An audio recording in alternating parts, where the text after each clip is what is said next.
the game this time around, nanalo kayo. So anong masasabi sa pinakitang effort ng team para mahabol yung 11-point deficit? Hindi na ako yun. Players na yan. So, yun lang. Credit sa mga players. Especially itong dalawa. Siyempre, actually hindi lang sila. Grabe yung depensa namin. Grabe yung... Hindi kami makahulog eh. Grabe nga yung... Grabe yung shooting field goal percentage namin eh.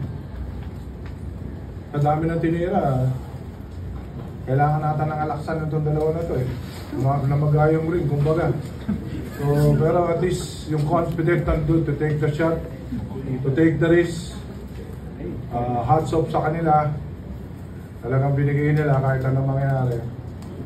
Yun nga yun, players na yan. Hindi na ako yun. Players na yung nagpanalo na yun. It's all their heart, it's all their effort. Thank you to Jake. You have 17 points, 3 steals, 3 assists, 2 blocks, and 2 rebounds. This time around, nanalo kayo na 11-0 run para mawala yung court 150 deficit house. Nanalo kayo. So, ano naman sabi nyo na, yun nga, sabi ni Coach, kayo na yung nagdala sa panalo nito?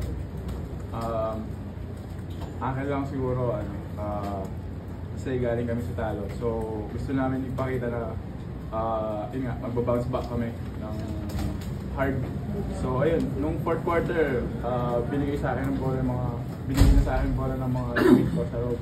So, luckily, nakaka-convert naman kami pag crucial moments na sa akin. Thank you to Jello. You have 9 points, 1 rebound, 1 steal. Yun nga, struggling ka itong laro ito sa offensa, but you made the crucial shots when mattered. So ano masasabi mo na hindi kayo bumitaw hanggang sa dulo? Ayun nga, kagaya nung sabi ni Jake, kumbaga lesson learned yung nangyari sa amin sa UP na pagdating ng fourth quarter ng crunch time. So doon lang kami naging compose palalo na hindi kami pwede basta-basta mag-give up. So magandang sign to na na parang mas maging compose pa kami ng fourth quarter. Kumbaga mas trabahuin pa namin. So, ayun. Take okay.